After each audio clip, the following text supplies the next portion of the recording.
Durga Mendhak Kala Sirna namung kepareng kula ngaturaken sembah sumuga ping pangabektinipun ing abdipun Senggana kunjuk ngersa paduka penemban Sang Begawan Kesawa Sidi.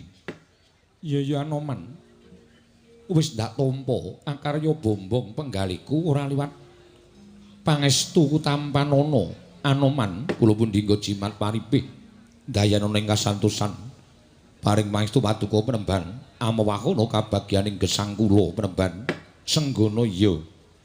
Apa dene Gajah Setu Banda padha prayogakna nggone ro ngadhep ana ing pertapan Kutha Runggu Gajah Setu Banda. Tansah pinanganing kawidadan niring sambi kula sowanipun ing abdipun Setu Banda penemban. Namung kepareng kula ngaturaken sembah sumuga ping pangabekti kula kunjuk. Ya Setu Banda ndak tampa gawe bombong penggaliku ora liwat pangestu ning Kesawa Sidi Tampanana. Kula pun dinggo jimat paripih dayana ing kasantosan penemban prayogakna nggone ngadhep ana ing pertapan kene Setu Banda. Sampun boten kirang prayogi pisanipun ing abdipun Setu Banda. Garuda Mahambira prayogakna nggone ngadhep ana ing pertapan Kutha Runggu. Lho iki penemban boten kirang prayogi anggen kula ngabiyantara. Namung kepareng kula ngaturaken sembah sumangga ing pangabektinipun ing abdipun Mahambira kunjuk ngersa paduka penemban. Wis ndak tomah karya bombong penggaliku ora liwat pangestu Tampanana. Kula pun dinggo jimat dayana ing kasantosan penemban. Mugi pangestu paduka dayana dhateng gesangipun ingkang abdipun Garuda Mahambira. Apa dene naga kuwira padha prayogakna nggone ro ngadhep ning pertapan Kutha Runggu naga kuwira. Lho niki penemban boten kirang prayogi pisawan kula. Namung kepareng kula ngaturaken sembah sumangga ping pangabektinipun ing abdipun naga kuwira kunjuk ngersa paduka penemban. Ya wis ndak tampa ora liwat pangestu Tampanana naga kuwira. Kula pun dinggo jimat paripih dayana ing kasantosan penemban kaprayogakna anggone ro ngadhep lan tak suwuni tulung tatanan sangganing para cantrik manguyu jejanggan ing padha mangarsama ana ing pertapan Kutha Runggu dina samengko. Aja nganti ana ingkang padha saur manuk ingsun diambabarake wigati ning pepanggihan ana ing jroning pecerabakan kene naga kuwira. Menapa ing sampun paduka dawuhaken badhe kula candhi nggo jimat penemban Kesawa Sidi. Senggana Anoman wonten timbalan penemban. Satemene wiwit sira sowan ngabiyantara ning Kesawa Sidi ana ing pertapan Kutha Runggu. Sayektine kagiat lan kebak ing pitung nggone ingsun mitung lawan kahananira Senggana. Sabab yen to diitung babakan nggone ulah puja, ulah pinandhita luwih dhisik Senggana tinimbang Kesawa Sidi. Anoman, siraku wis dadi pandhita ning Kendali Sada. Akeh cantrik sarta siswamu ingkang padha mangarsama ana ing Kendali Sada. Mongko nyatane dina samengko tumuli sira sowan ana ing pertapan Kutha Runggu munjuk atur kelawan Kesawa Sidi untuk kepengin suwita marang Begawan Kesawa Sidi. Senggana, aku iki pandhita gunung, aku iki pandhita Paredèn. Ora duwe ngelmu ingkang migunani tumraping sira, ndak kira luwih akeh ngelmu kapandhitaning Senggana tinimbangane Kesawa Sidi. Nanging sabab apa dene sira ngabiyantara sarta cumandha ana ing Kutha Runggu angabdekake kelawan badanmu minangka dadi cantrik ana ing Kutha Runggu. Senggana, aku ora duwe ngelmu guna kasantikan sarta guna kaprawiran. Ngelmuning Kesawa Sidi ya mung melmu ingkang cethek-cethek wae, nanging apa ta ingkang mbok ulari sarta mbok upadi. Dene sira ngabiyantara sarta madheg siswa ana ing Kutha Runggu. Senggana, nyuwun sewu kalepatanipun ing abdi Tadhawadana penemban. Estunipun menawi saking pangertosipun ingkang abdipun Senggana jero lan cetheke ngelmu menika boten katandha wonten pundi cumandha ing Sang Wigudebya. Nadyan jengandika penemban Kesawa Sidi menika mapan wonten ing Paredèn, lenggah wonten ing pertapan Kutha Runggu, lenggah wonten ing lenggahing ngarga Kutha Runggu. Nanging kula pitados Paduka penembahan tartemtu anggadhahi ngelmu ingkang sakmangke saged migunani tumrap gesangipun Senggana. Tuwin kula nggadhahi pangertosan tiyang ngudi ngelmu gayuh undhaking kawruh ngudi wuwuhing ngelmi menika boten katandha kaliyan derajat pangkatipun miwah boten katandha kaliyan yuswanipun ingkang nedya ngudi ngelmu. Nadyan sampun keladuk yuswa, nadyan sampun sepuh nanging menawi tasih saged tumangkar pamikiripun saged ngumrimbihaken asta jumangkahaken suku. Ngelmu menika boten winates umur. Anggenipun ngupaya undhaking ngelmu. Mila saking menika penemban gandeng kula menika ngrumaosi nadyan sampun padheg brahmana parandene tasih kutung landhep dengkul nalar kula. Mila pendak-pendak wonten satunggiling brahmana ingkang kalukengrat tartemtu kula mboten badhe kendhat anggenipun tendyan necep ngelmunipun pandhita menika kala wau kalebet paduka penemban menika nadyan nembe kemawon padheg brahmana wonten ing pertapan Kutarunggu kala nuwun sewu nanging gadah siswa ingkang semanten kathahipun turta kabiyawara hanjayeng bawana kabar sumebar angebaki jagat bilih wonten pandhita ingkang cumandha wonten ing Arga Kutarunggu ingkang peparab Begawan Kesawa Sidi. Mila tulungan kula kaliyan kadang kula Bayu kraya-raya sowan wonten ing lengkeng Arga Kutarunggu ingkang wigati nedya ngisep dhateng elmunipun Paduka Sang Penemban Kesawa Sidi penemban.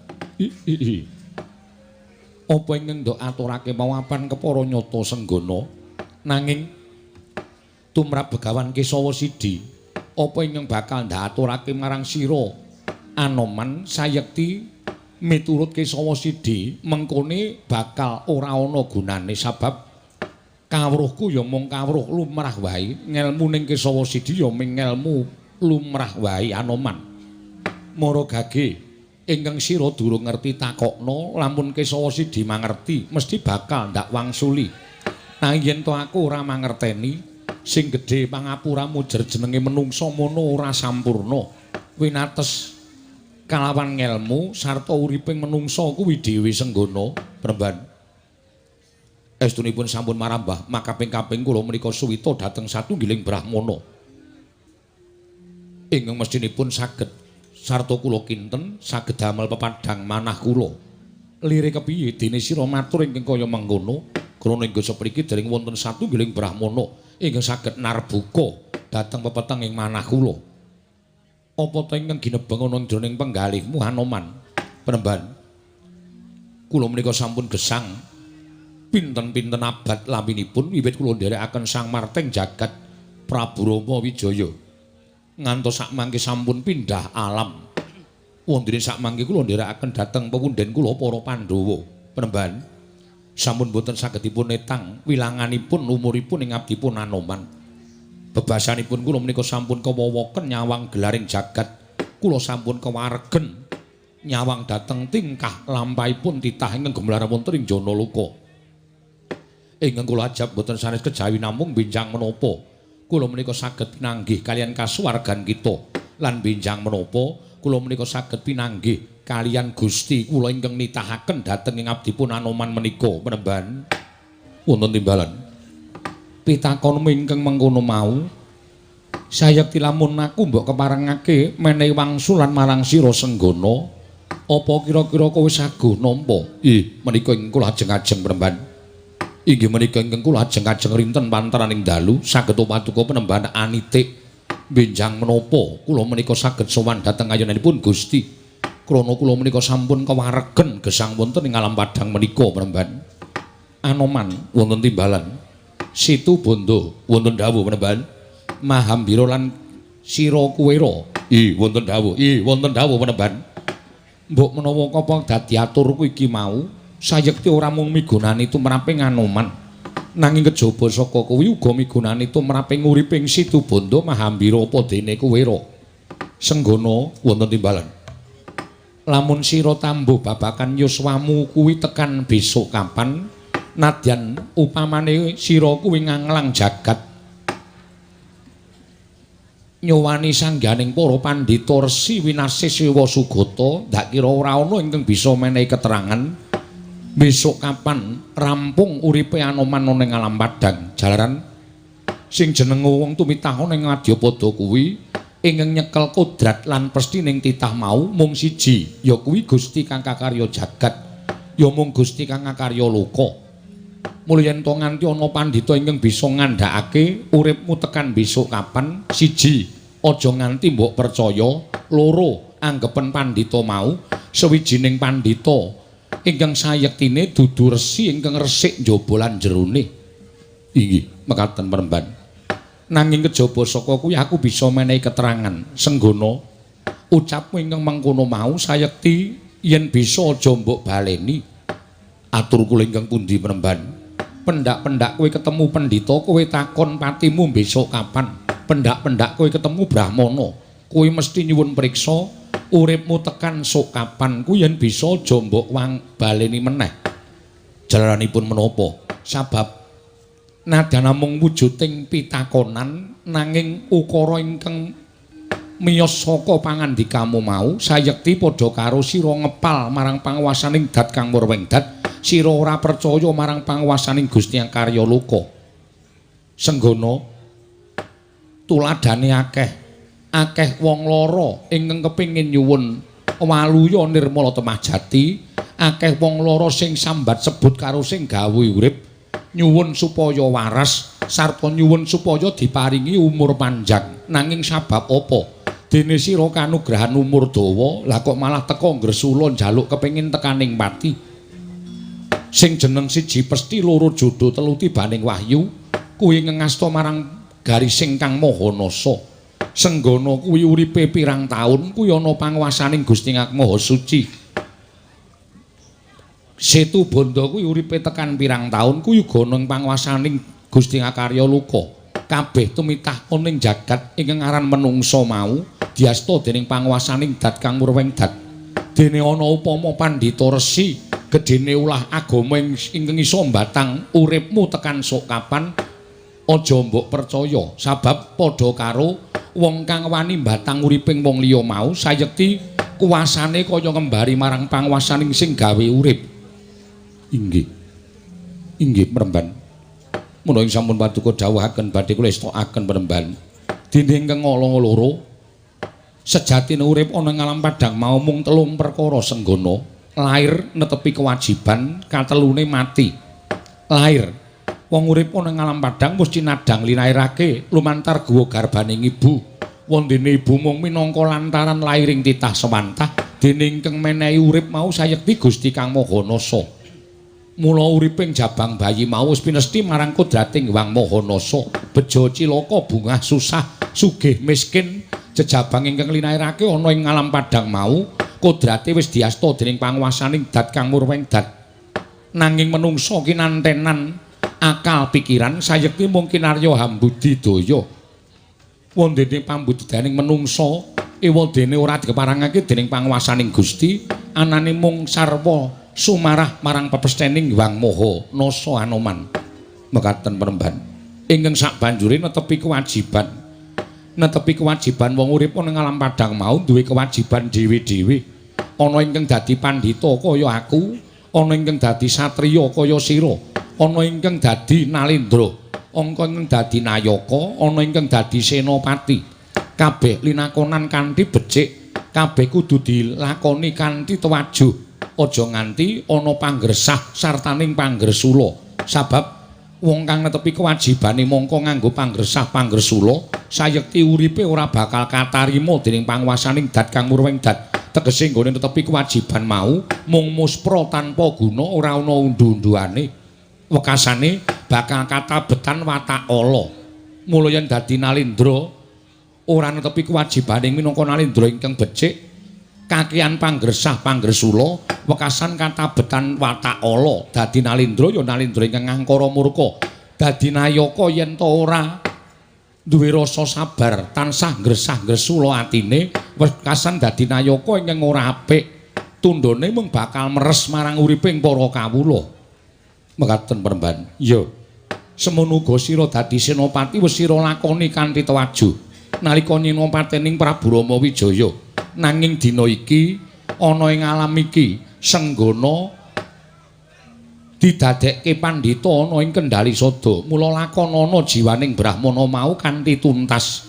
percaya marang aku. Yen to wis rampung kewajibanmu, mesti bakal ngenteni mangsa kala iki wis ditetepake dening panguwasaning Gusti. Sira bakal manjing alam kelanggengan. Nanging kapan to manjing alam kelanggengan, kabeh mau diasta dening panguwasaning Dat Kang Murweng Dat Senggana. Inggih. Matur sembah nuwun Penemban. Dene Paduka sampun paring pepadang dhateng manah kula. Wiwit dinten sak mangke kula boten badhe anggadhang bincang menapa pejahipun Senggana. Sabab menika wonten astanipun panguwasaning Gusti Karya Jagat. Pancen bener mengkono. Mula aja nganti aku ngandhakake sesuk kapan bakal tekaning patimu. Mengko yen to nganti ana ingkang ngudarasa kelawan Begawan Kesawa Sidi, kok Kesawa Sidi kae ngerti patine Anoman, apa Kesawa Sidi kae ponakane sing gawe urip. Mula wong urip alam donya kuwi aja sok seneng ngarani dosa marang sak pepadane, aja sok seneng batang marang sak pepadane. Mengko mundhak ora prayoga kedadiane. Inggih, contone ngene. Upama sira nindakake sewiji-wiji terus diarani dosa kelawan kanca-kancamu, sayekti kabeh mau aja mbok percaya. Sabab bebener ingkang sejati ingkang gumlaron ing jagat ono bener tumraping sing gawe urip. Wontene bener mau sejatine ana telu. Bener tumrap awake dhewe, bener tumrap bebayan, bener manjing bener sing sejati. Bener awake dhewe kuwi ora gagas kiwa tengen, waton kasembatan kang ndak gayuh, waton kasembatan seneng atine kuwi bener tumrap awake dhewe. Wontene bener tumrap bebayan kuwi owah gingsir.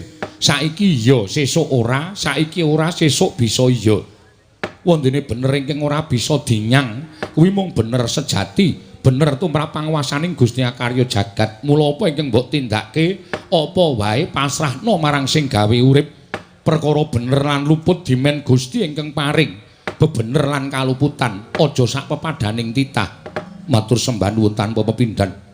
Penemban tumunten padhang paningal kula sasampunipun kula midhanget sabda pangandika Paduka Penemban. Nggih, Penemban. Kula ugi mekaten katingal kadelu mamping wanci peteng kebapak obor sastra manahipun ing abdipun Situbanda. Semanten ugi kula Penemban.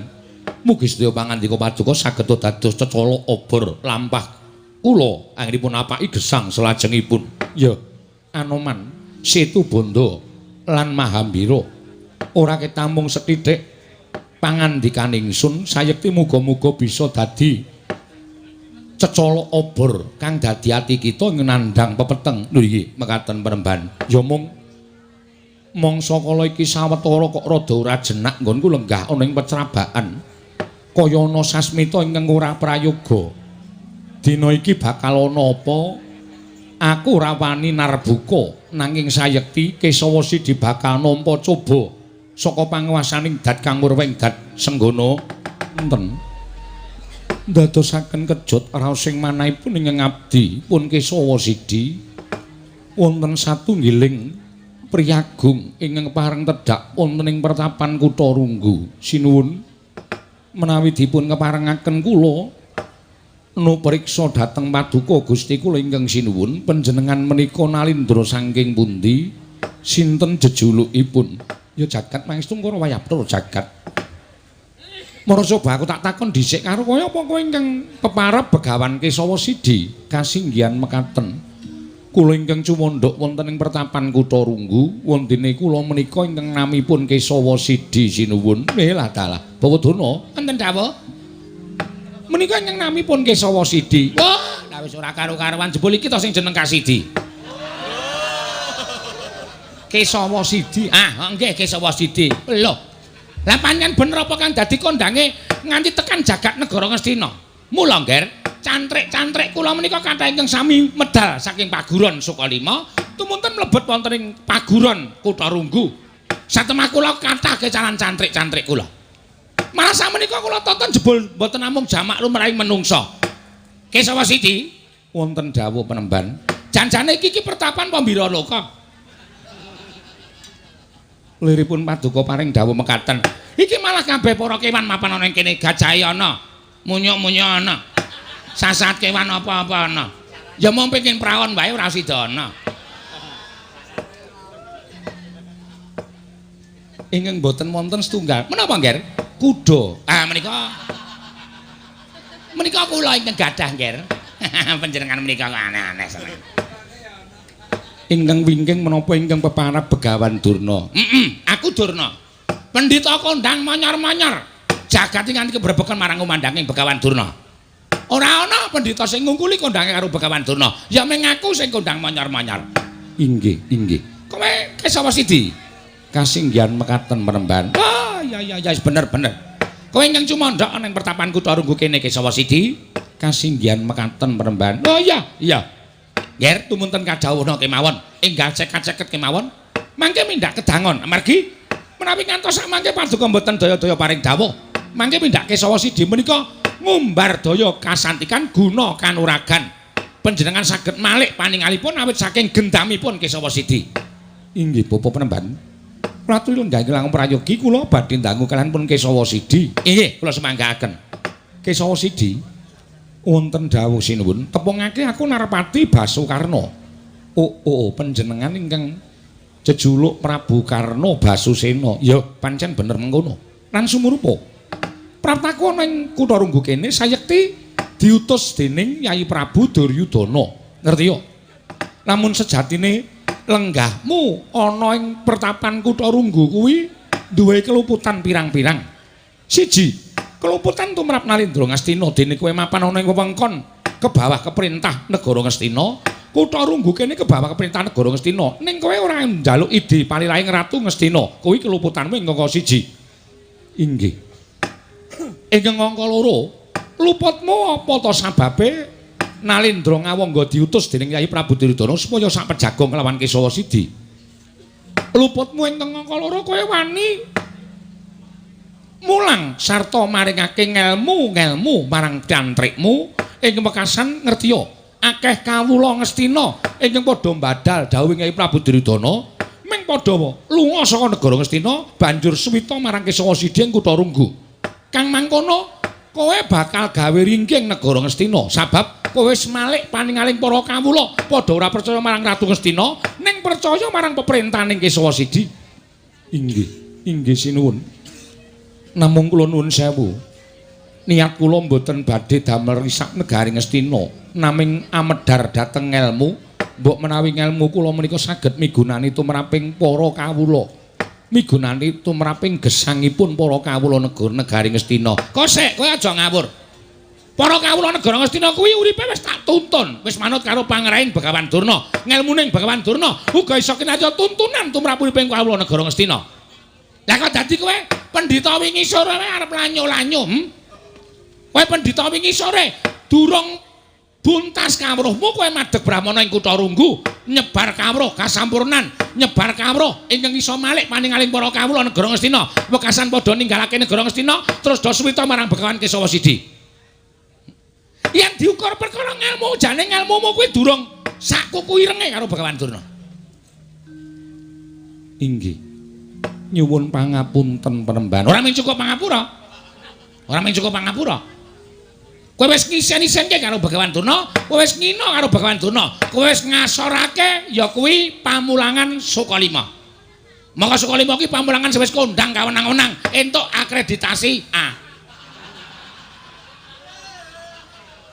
Ora ming pertapan biye-biye, ora ming pamulangan biye-biye, ora ming lingkup seputaran negara Ngastina. Ning wis tekan negara manca kabeh wis padha ngerti to Begawan Durna kuwi pendhita sing pancen ngelmune dhuwur tenan. Mula akeh sing padha suwita marang Begawan Durna. Lah saiki muridku suda. Merga kalah pamor karo Kesawa Sidi. Coba aku tak takon karo kowe janjane apa to sing tok wurangke iki apa kok dadi kewan-kewan barang ki padha tekan kene. Lho, iki ora pangling. Malah sik sariman barang nang kene. Nuwun sewu Penemban, kula pun Anoman. Anoman. Lah ya rada lali kok ya, Man. Inggih. Bekti kula kunjuk Penemban. Tak tampa. Ngapa kowe Anoman nang kene? Suwita Begawan Kesawa Sidi. Ya jenenge munyuk ki wong bento, goblok.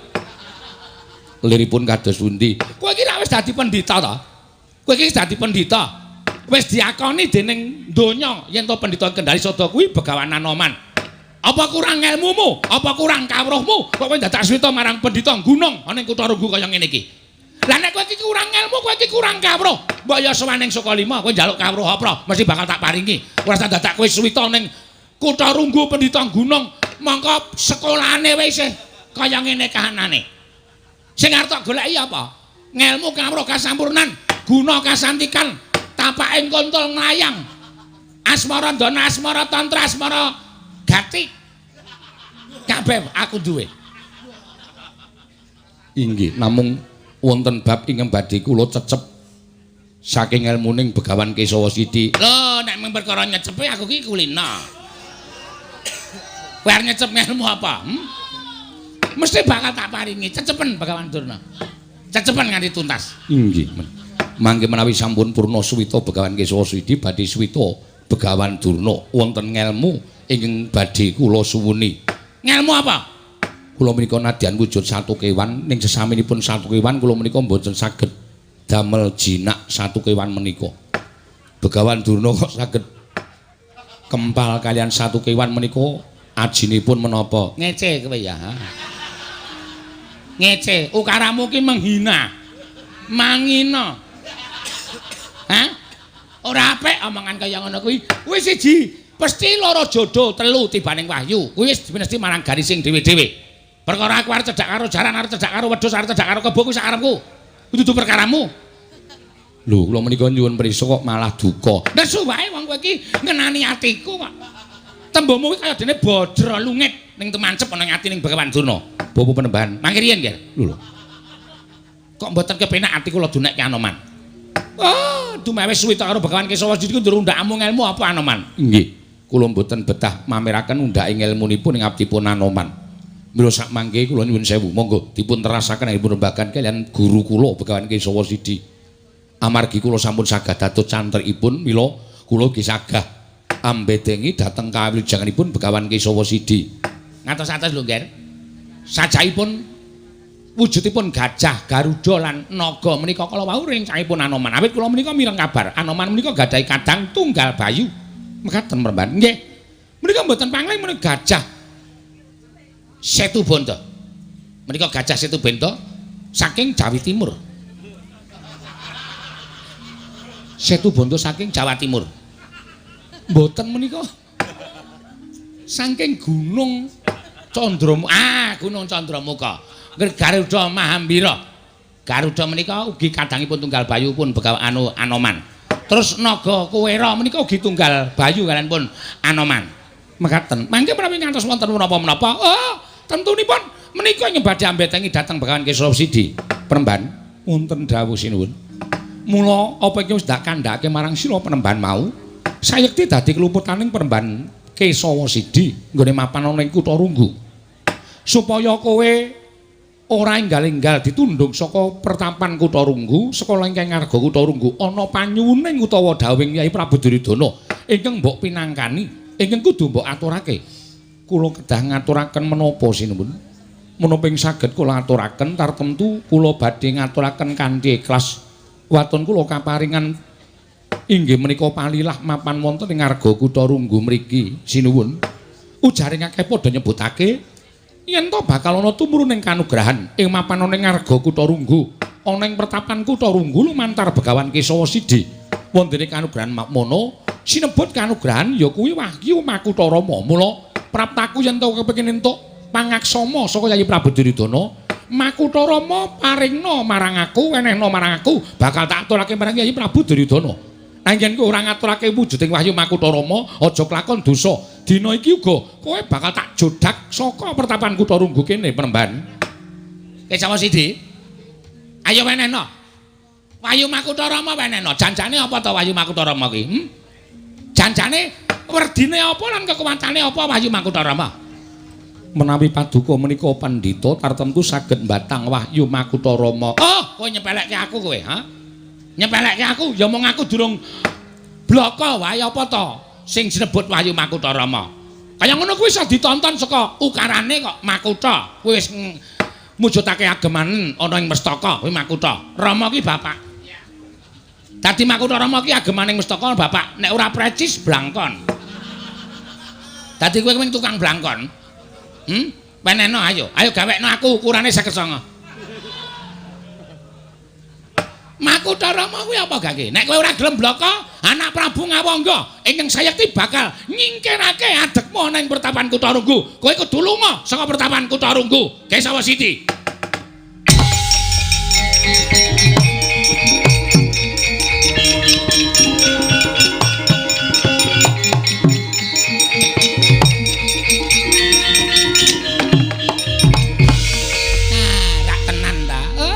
Dudul atine Anoman kok oleh gampang men.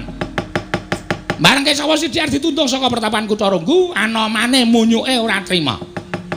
Ngatos-atos lho, Nger, ngatos-atos. Anoman sampun majeng wonten ing ajeng menika tegesipun Anoman sampun sagah mbetengi dhateng pun Begawan Kesawasidi.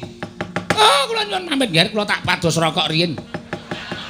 Wonten pundi penemban? Oh, kula lenggah wonten mriki wingking kula gajah Garuda ula nek nganti kula ditlale. Napa mboten kaco? Nek dibanteng ra ya remuk kula tak medaliyen, Nger. Senggana, nggih sinuwun. Sesembahan kula sinuwun Prabu Karna Basusena. Ngopo kowe maju? Banjur kowe merpeki kalawan lenggahing nalindring Ngawangga. Nyuwun mapunten. Sakawit kula sampun matur bilih kula menika siswanipun Begawan Kesawasidi. Mila menawi wonten satunggiling priyagung sinten kemawon ingkang badhe damel cintrakanipun sesembahan kula Begawan Kesawasidi katentremanipun pertapan Kutarunggu ing ngarga Kutarunggu menika wonten astanipun Anoman. Kula mboten badhe mawas menika sinten pepundhen menapa menika kasih kula warga kula piyambak menapa tiyang bingkanane. Menawi saya namung badhe damel geger kertapan Kutarunggu kula nyuwun pangapunten kula ingkang mboten trima. Lho kok sik? Lah nek kowe ora trima apa kowe arepane karo Narpati Basukarna? Nyuwun pangapunten Anoman menika mboten wedi kaliyan sinten-sinten. Watun kula menika ngadeg jejeg wonten ing garising bebener sampun malih kok wujuding titah dewa mandhap kemawon kula mboten badhe lirip. Bagus. Yen ngono cetha Kesawasidi dibetengi karo Anoman. Yen ngono bakal tak temtokke sarta ditonton antaraning Narpati Basukarna Senopati Negara Ngastina karo Senopati ning Prabu Rama Wijaya mbiyen menang sapa? Mboten wonten iki papanipun tiyang neter kadigdayan. Kula aturi medal Jawi. Golek papan sing jembar Anoman. Monggo kula dherekaken sinuwun.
Ulunten paring adhawu.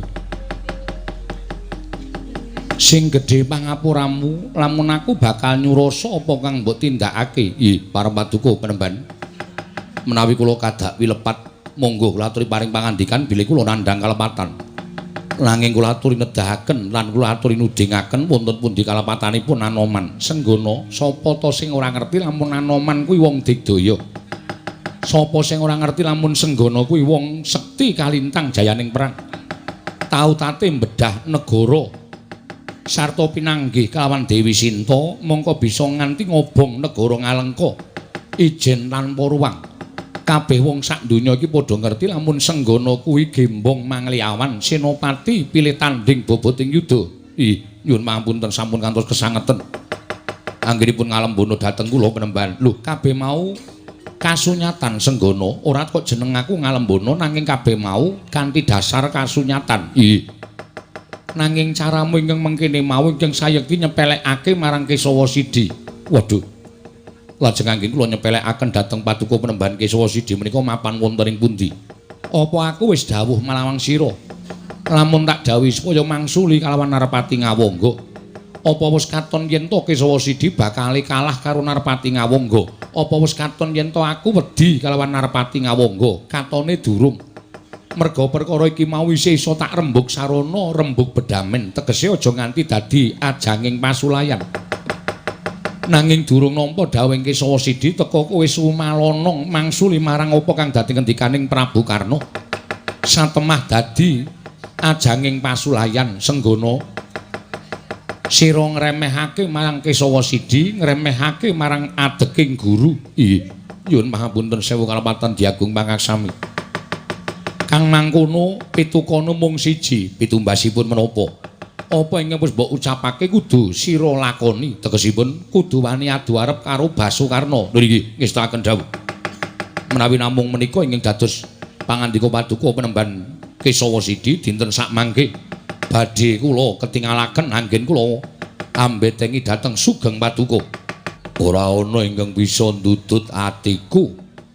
Lah kok iki jebul ana wujuding pertapan ingkang kekuwunge sundul ngawiyat nganti bisa kakarya srana nggonku sowan marang panjenengane Sang Pinandhita Penemban.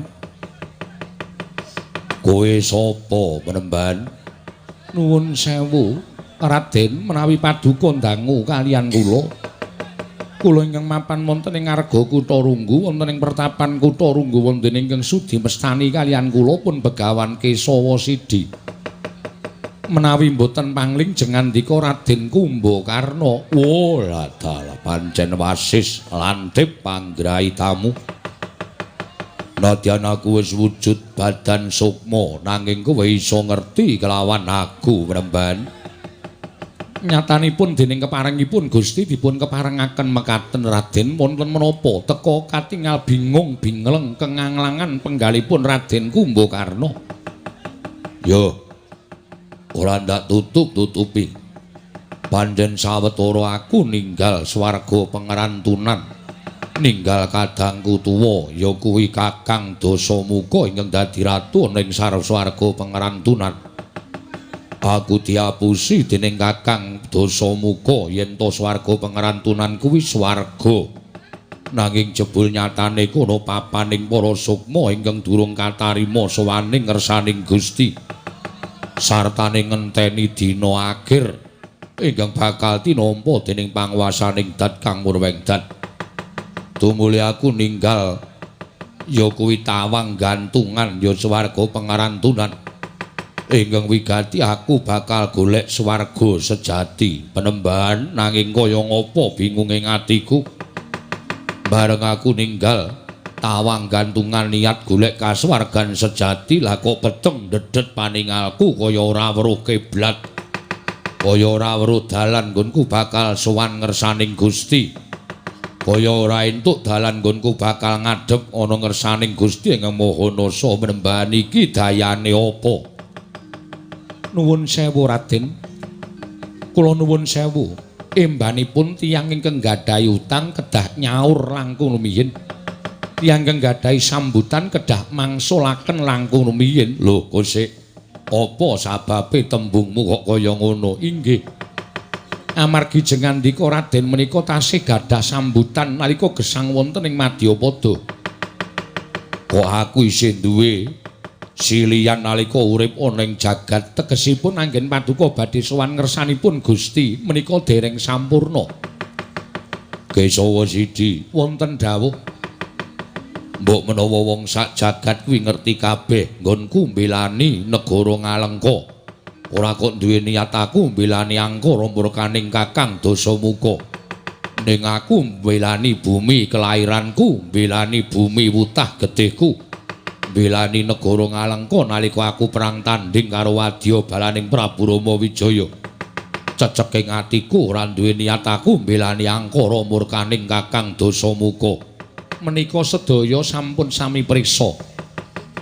Inggih krana mekaten menika jengandika Raden Kumbakarna kewekasan mujudaken satunggiling kaca benggala satriya ingkang kedah tinulat sinudar desana dening para satriya ingkang gumelar wonten ing jagat. Namung nuwun sewu, gesangipun jengandika Raden menika kirang sampurna. Uripku sing kurang sampurna mapan ana ing ngendi? Panjenengan nilar jiwaning kasatriyan, nggonku ninggal jiwaning kasatriyan, menapa paduka supe? Panjenengan namung katrem anggenipun ulah tapa mongko nglampahi tapa nendra ngantos pinten-pinten wulan laminipun. Panjenengan boten gatekaken dhateng negari, panjenengan boten gagas dhateng para kawula, panjenengan boten maelu dhateng jiwa kasatranipun Raden Kumbakarna. Mongko jiwaning kasatriyan menika kedah memayu hayuning jagat, memayu hayuning para kawula, miwah memayu hayuning negari. Mongko jengandika namung remen lampah tapa nendra saben dinten boten maelu bab katentremaning negari Ngalengka, boten maelu bab gesangipun para kawula, boten maelu bab kasatriyanipun jengandika Raden Kumbakarna piyambak. Mila boten aneh menawi dedusan ingkang panjenengan sandhang kanthi lampah tapa nendra menika kala wau angrendeti lampah jengandika Raden anggenipun ngupaya swarga sejati menika Raden. Wah, dan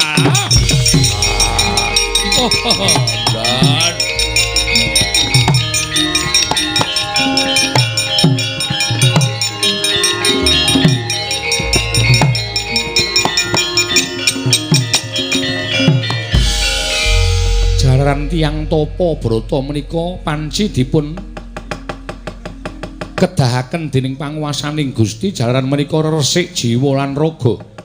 Namung nuwun sewu saking remenipun anggenipun tapa sanilar dhateng kewajiban menika ugi mujudaken satunggiling dedusan. Mila menika ingkang tansah anyandung ngrimpet dhateng tindakipun Raden Kumbakarna anggenipun badhe anggayuh swarga sejati. Waduh, Penemban.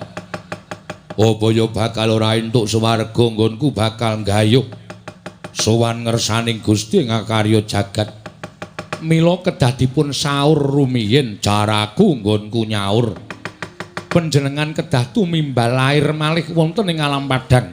Tegesipun kasuwargan paduka kedah manjalma dhateng satunggiling titah ingkang ugi jiwa satriya ingkang kedah ngrampungaken kasatriyanipun menika Raden. Woh, banjur menyang endi nggonku bakal goleki titah ingkang bakal dadi sarana uripku meneh ana ing alam padang. Nuwun sewu kula mboten wantun matur sebab apa. Jalaran menika sanes wewenang kula. Sapa ingkang duwe wenang ngandhakake sapa ingkang bakal dadi kasuwarganku. Ingkang rayi inggih menika Raden Gunawan Wibisana tasih sugeng. Lho, Gunawan adiku isih urip. Tasih Raden. Mapan wonten ing pertapan Candramanik peparab Begawan Gunawan Wibisana. Monggo kula aturi sowan wonten ing pertapan Candramanik andangu dhateng ing rayi mbok menawi menika ingkang dados salaran paduka saged pinanggih kaliyan kasuwargan paduka Raden Kumbakarna. Njaluk pamit Panembana. Wah.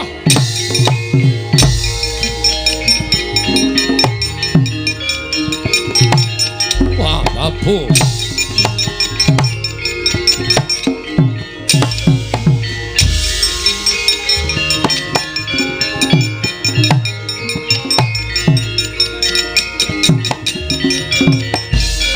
Tinututi lamun katututan lamun mangsa prawira digdaya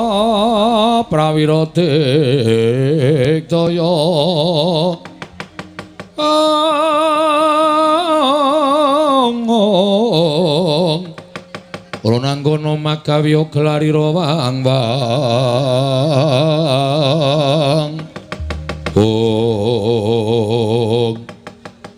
Wah, Anoman iki dasar para nyata Kartomarma. Ayo, kowe mesti mbelani karo Adipati Basuwarna. Ingkang bakal kumawani anjudak marang lenggahing Penemban Kesawasidi ing Kutha Runggu. Aja nganti wong Kurawa napakake sikile ana ing laladan wewengkon Kutha Runggu. Mundhak banger bacen asmaning Penemban Kesawasidi. Wah, ura-uraban swaramu keparat. Ora minggat suarep aku. Menehi dalan para sata Kurawa nggon nyingkirake bekas kawan Kesawasidi. Kelakon ing kene marganing patimu Singalena prapting lalis kowe Kartomarma.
Ayo sambatu.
Cocok tumbak dadang Anoman.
Gajah elek modalan.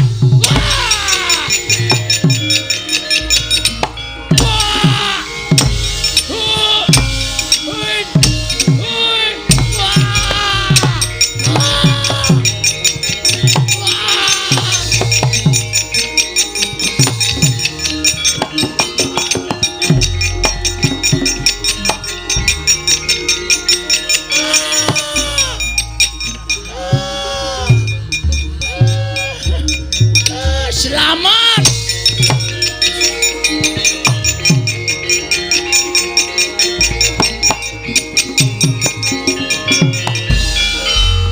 Pejah man. Anoman saya tuwa ora saya ringgih ning saya digdaya. Kurawa bubar. Kula semanggaken. Anoman kancane pirang-pirang. Ana manuk, ana ula, ana gajah. Kula semanggaken man. Mati kula men golek tombo awak kula tatu arang keranjang. Slamet man. Kok slamet? Kula maju lek kae ajeng mungcuh Anoman. Jeng metu gajah. Gajah kula tonyo lha apa-apa kula diajal, didak, digadeng, ditralik. Kula mlayu man. Dioyak karo gajahe. Tak sawang kok gajahe mundur alon-alon kula wuda. Oh.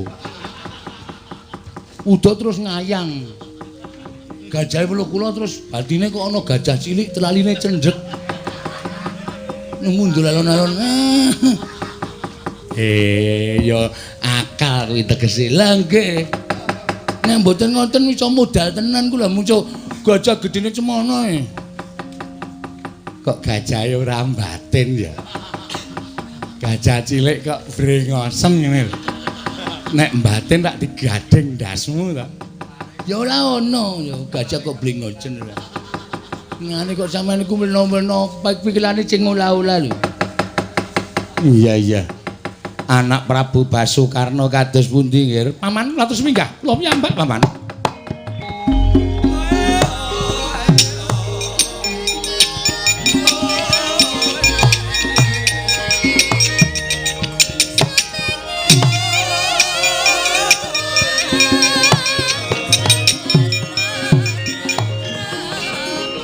Manusmaning jajalanat Anoman wong kang kaya kowe wani brahke para sata Kurawa nganti sarang tunjang lebut ducung nungsang puyang mlaku ning para sata Kurawa. Senggana kowe nantang karo Narpati Basukarna yen tak ladeni mung Dedawa wirang sarta ora wuru mung Dedawa wektu kang mangkono ora bakal kelakon kasembadan aku iso nyuwun wahyu Makutharama kelawan Begawan Kesawa Sidi mongko wis adreng panyuning Kyai Prabu Duryudana lan wis cetha ucape Kesawa Sidi ora bakal maringake wahyu marang Narendra Ngastina.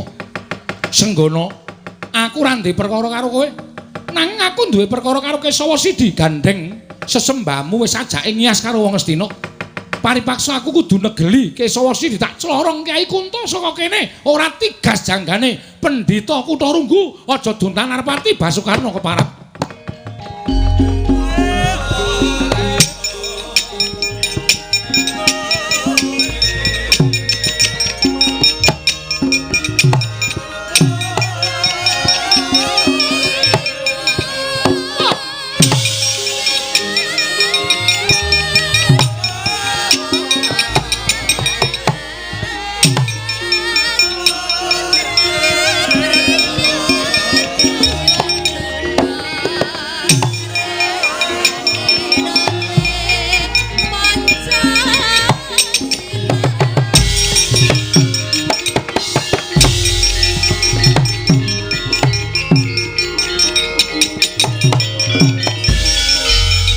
Sukarno Nalindra licik jireh getih wedi mati ora ngadepi marang Anoman nanging kowe nglepaske pusakamu Kyai Kunto tok nerake marang Begawan Kesawa Sidi dikira aku ora iso nyelametake marang sugenging Pendhita Begawan Kesawa Sidi tak saut senjata Kunto mbuh dadimu kowe arep pati Basukarna.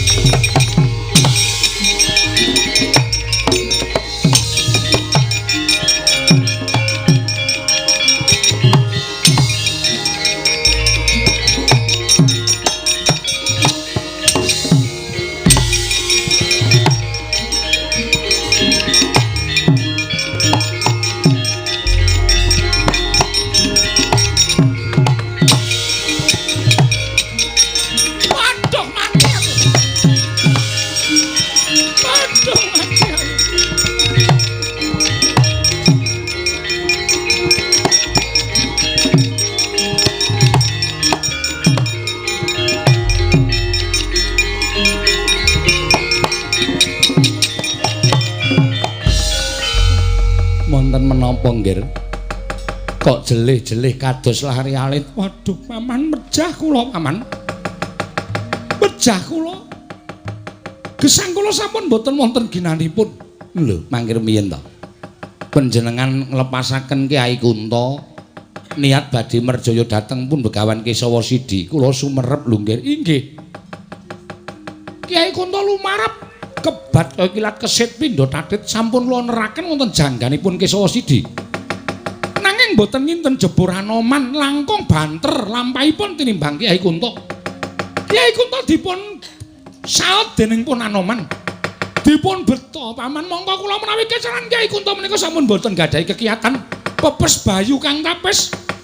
Gesang kula sampun mboten wonten ginanipun bebasan wastra. Lungset munggo ing samperan, sarah munggo ing lautan. Paman kula kedah kados pundi, Paman?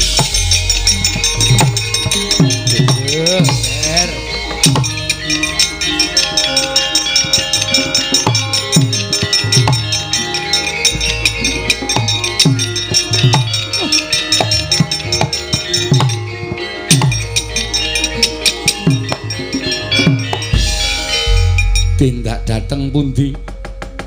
Kutha badhe mlampah sak puruk-puruk. Menawi kula mboten pinanggih kalian pusaka kula, lajeng ginanipun menapa kula gesang wonten ing alam padang? Nggih. Ning sampun ngantos mupus ing pepesten kados mekaten. Kula nuwun sewu lho nggih, Kunta menika pusaka panjenengan mboten badhe ical saking asta panjenengan. Nanging nyatanipun dipun rebut dening Anoman. Inggih.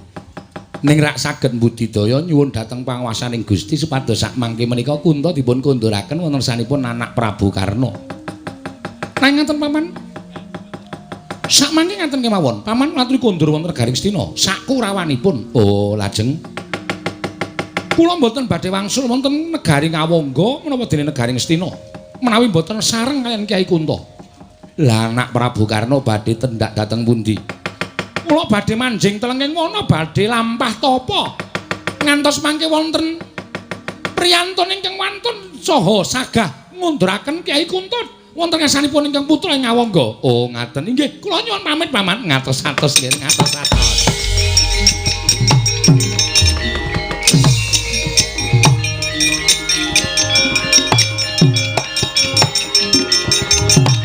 Wah, adikku iki.